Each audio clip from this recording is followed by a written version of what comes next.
The story of the book is extraordinarily powerful. It's a story of a woman who wrote in secret an unfinished novel that she gave to her young daughters to look after when she was taken away to die in Auschwitz. And they kept this book for 60 years and never looked at it. And then when they finally did, out came this novel, and the whole thing became a sensation. The book was massive in America, it was massive in Europe, and it stood for something bigger than the story itself. It stood, in essence, I think, for a triumph of art over fascism. You know, they killed the author, but they weren't able to kill the story.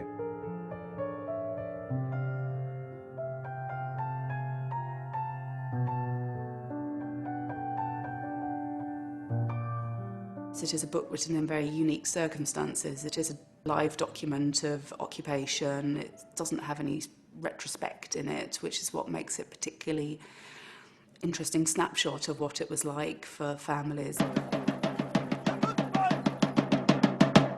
A lot of people who have 70 years, 80 years, when they write the book, they open a part of their memory, because they can speak with the rest of the family and say, your grandfather is one of the people who takes some letters by bicycle and go to give, and they make that sort of thing one time in their life, and after they are afraid.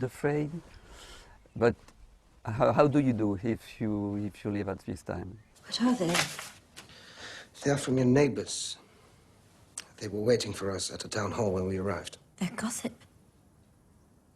Nothing more than just people settling old scores. It's not a piece of reportage because it's so beautifully written and constructed, but it does have that sense of immediacy.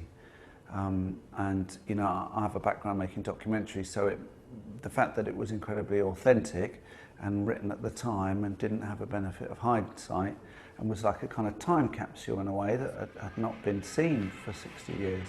It felt exciting. There were images that for me were very, very strong in the book. When the planes come and bomb the refugees,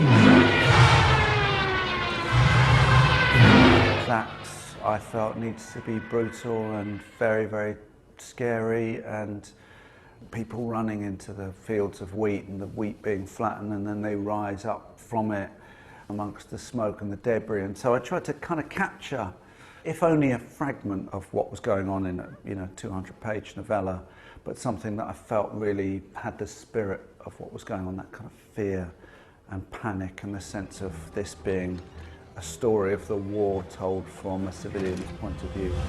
Go and see how long it goes on for. The first section of the novel with the description of the exodus of Paris is fantastic. How people behave under pressure and under stress and when they're frightened. It's not always very heroic. You see it? Madame, it's a big farm. And it's been difficult without my brothers.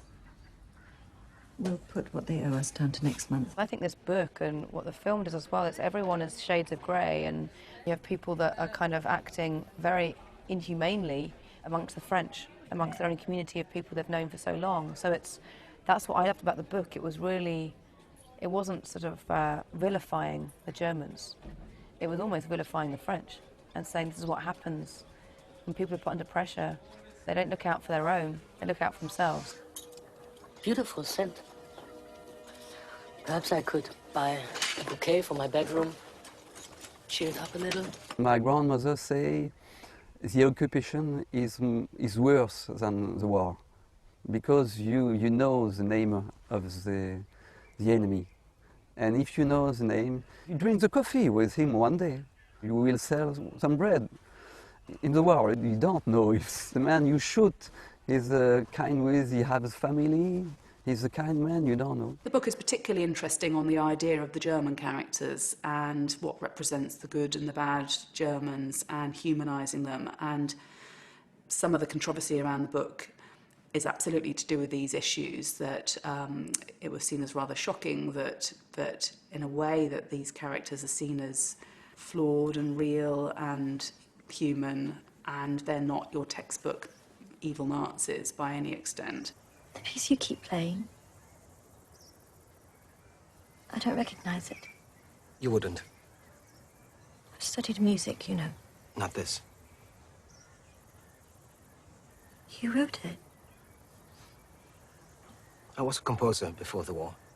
I think there's always a kind of sense of responsibility that you are making your own thing, but it's originating with somebody else's work, and particularly somebody else's work who's not only died but been murdered in Auschwitz. You know, I think it carries an extra sense of responsibility to at least convey that the spirit, if the practice of adapting a book necessarily involves changing it.